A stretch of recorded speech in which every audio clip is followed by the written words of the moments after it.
It's funny how one sentence can completely upend your life. I want a break. Those 4 words from my husband, Mark, started me on a roller coaster journey that I could never have anticipated. As I dove into a web of deception, betrayal, and cunning schemes, I realized that some games are far deadlier than they appear. Teaming up with my best friend, Jenna, we embarked on a mission that would not only test our wits, but the very fabric of our bonds. If you think you know about trust, revenge, and the dark corners of human nature, think again. My name is Amber, and this is the most unexpected chapter of my life.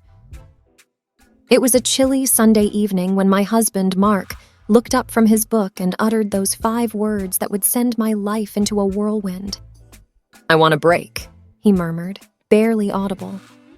I thought I'd misheard him, so I paused the movie we were half watching. "What did you say?" I asked, my heart pounding in my chest. I'd expected a lot of things to come out of his mouth, but not that. He repeated it, clearer this time, avoiding my gaze. I said, "I want a break." The air in the room suddenly felt denser. My mind raced with 1,000 thoughts. Why? What's wrong? Was it something I did? I wondered. Before I could even respond, he added, "There's someone else." The world seemed to spin. Someone else? After 15 years of marriage, after countless memories, joys, and challenges we'd faced together, he was just throwing it all away? "What do you mean, someone else?" I choked out, feeling the sting of tears, but I was determined not to cry. Not yet. He hesitated, took a deep breath, and then said, "It's not what you think. It's not an affair." Confused and struggling to grasp the situation, I pressed on. "Then what is it, Mark? What's going on?" He sighed, seemingly conflicted. It's Brad." "Brad? As in Brad, his best friend from college? The same Brad who had been our wedding's best man? The one who'd come over for barbecues, birthdays, and every Super Bowl Sunday?" My brain refused to connect the dots. "Brad? What does he have to do with any of this?" I asked, my voice shaking. Mark hesitated again, rubbing his temples. He approached me with an offer, an investment opportunity. It's high risk, but the rewards could set us up for life. I've taken our savings and invested them. Everything. I didn't want to tell you until I was sure it would pay off. I felt like the floor had disappeared beneath me. All our savings, the money we'd worked so hard for, our dreams of traveling, of securing a future for our kids, it was all gone. "And you need a break because," I pressed. "I'm scared," he admitted. "If it fails, I've ruined our future. I needed some time to see it through without the pressure of explaining daily updates. I thought it would be easier for both of us." I took a moment to absorb everything. The betrayal was immense, not just from Mark, but from Brad, too. My world had been turned upside down, and I was left reeling, not knowing where to turn. Then a thought crossed my mind. How can I be sure this isn't a scheme? That Brad isn't taking advantage of you? Mark looked pained. "I trust him," he said simply. "That's what you said about us," I retorted bitterly. A silence fell over the room, only interrupted by the soft hum of the heater. In my head, a plan was forming. I wouldn't stand by and watch as our life savings disappeared into the abyss. If Brad had genuinely offered an investment, I would ensure that we got our money back, even if it meant playing a bit dirty. I thought about it long and hard. "All right, Mark," I finally said, determination lacing my voice. "Take your break, but know this, I will get to the bottom of this. If Brad is being honest, great. If not, he's going to regret ever crossing our path." With that, I started my mission. It was time for a little revenge, the type that was best served cold. I needed information and a plan. The first person that came to mind was my best friend, Jenna. She worked in the world of corporate investigations and had a knack for getting to the bottom of things. Plus, she'd been suspicious of Brad for years. The next day, over coffee, I spilled everything to Jenna. As I recounted the story, her eyes grew wider. "I knew there was something off about him," she murmured. "But don't worry, we've got this." With her resources and my determination, We began our investigation. We started by looking into the investment opportunity Brad had mentioned, a new tech startup aiming to revolutionize some segment of the digital world. On the surface, it seemed legitimate, but something felt off. Jenna managed to get a list of all the investors, and there, among the names, was a shock. Several of them were people who had been scammed in the past, people with a history of making poor financial decisions. It looked like Brad was preying on the vulnerable, using their trust to his advantage. But how was he benefiting? Jenna dug deeper and found that a mysterious offshore account was linked to the startup. Every time an investor put in money, a percentage was siphoned off to this account. The breadcrumbs were leading straight to Brad. I was livid, not just for Mark and me, but for all the innocent people Brad was taking advantage of. It was time to confront him. But Jenna had a different idea. "Why not play him at his own game?" she said, a mischievous glint in her eye. I was intrigued. "Go on." Jenna's plan was genius. Using a pseudonym, she'd reach out to Brad, expressing interest in investing a substantial amount. The catch? She'd insist on meeting the team behind the startup and seeing the operations firsthand. Brad took the bait. Within days, we had an appointment set up at their office, which turned out to be a rented space in a high-rise downtown. Disguised and with hidden cameras, Jenna and I entered the building. We were led into a posh office where a visibly nervous Brad greeted us. He introduced us to the team, a group of young folks who looked just as uneasy. As Jenna questioned them, it became evident that they had been hired for the day. The more we prodded, the more the story unraveled. The prototype they showed us was nothing more than a generic app, and their business plan was filled with buzzwords and no real substance. Finally, unable to take it any longer, I confronted Brad. Removing my disguise, I watched as recognition, then panic, flashed in his eyes.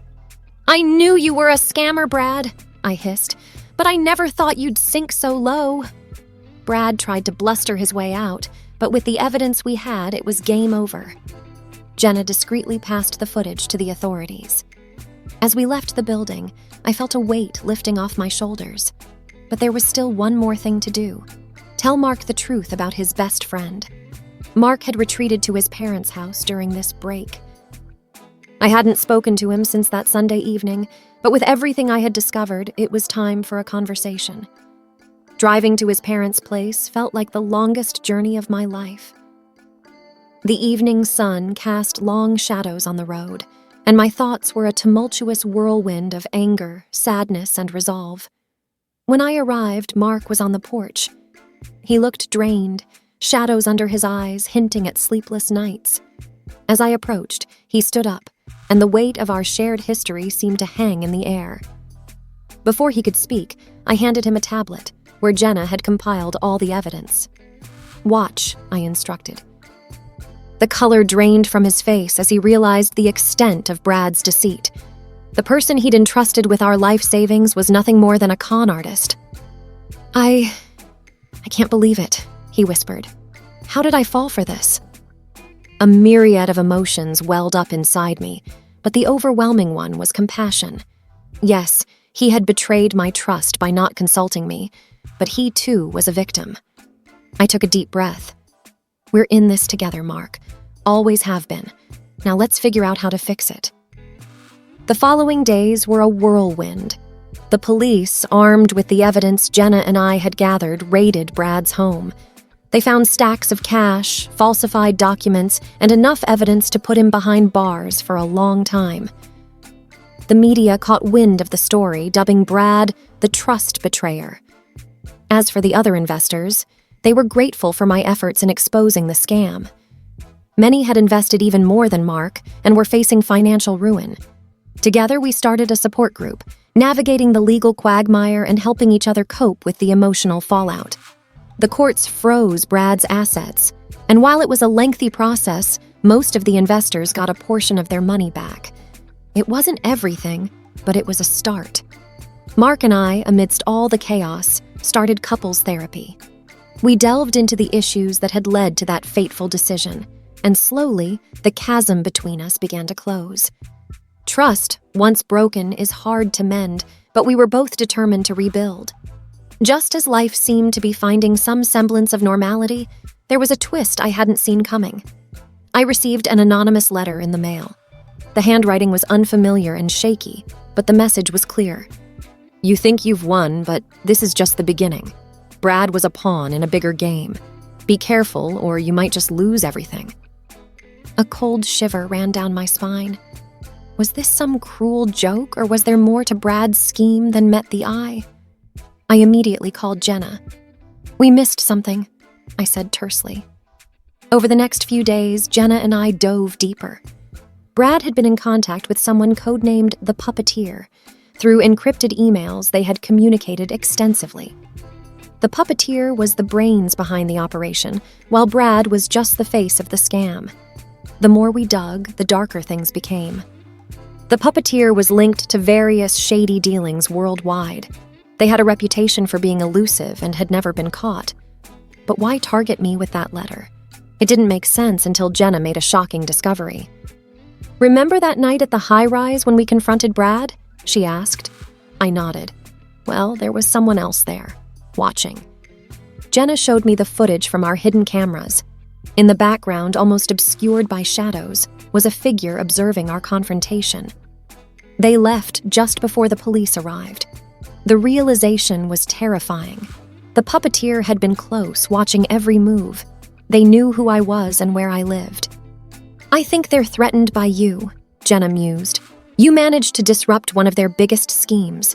They're scared. But I didn't feel powerful or triumphant. I felt exposed and vulnerable. With Jenna's contacts, we heightened our security. Cameras, alarms, and even a personal security detail. I felt like I was in a thriller movie, but this was no fiction.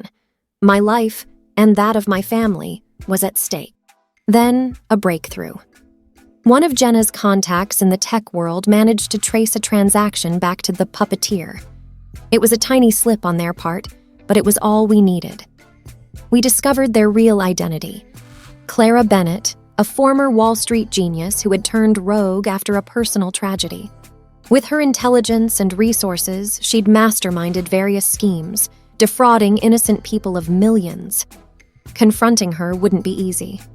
She was careful, always 2 steps ahead. But Jenna had a plan. Jenna's plan was audacious. It involved playing Clara at her own game, using deceit and strategy. The only way to catch a snake is to become one, Jenna said cryptically. We started by leaking fake information about a supposed multi-million-dollar investment opportunity. The bait was designed to be irresistible to Clara, a tech innovation that promised to disrupt the entire industry. Jenna had connections with a couple of actors who posed as the inventors, giving interviews and showcasing their invention. Sure enough, within days, we got a bite. An anonymous offer came in to buy out the technology. We arranged a meeting to discuss the deal. Given Clara's caution, we knew she'd send a representative, but we were prepared. The meeting was set in a lavish penthouse suite, wired with hidden cameras and microphones. I posed as the assistant to the inventors, while Jenna stayed behind the scenes, coordinating with our security team. A sharp-looking woman in her 30s, undoubtedly Clara's right hand, arrived to negotiate. She was skeptical and shrewd, asking detailed questions about the tech. Our actor friends played their part to perfection, convincing her of the opportunity.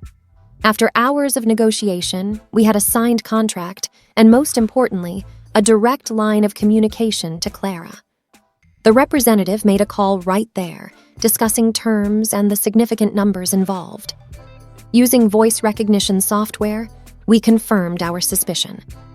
Clara Bennett was on the other line. Over the next few days, we staged a series of accidents, causing delays and increasing the pressure on Clara. We wanted her to get involved personally. And then, the moment we had been waiting for. Clara requested a face-to-face meeting. She wanted to see the tech herself and finalize the deal. The location was a secluded mansion, one of Clara's many hideouts. With our security detail and local law enforcement hidden nearby, Jenna and I walked into the lion's den. The atmosphere was thick with tension as Clara, a tall, imposing woman with piercing eyes, greeted us.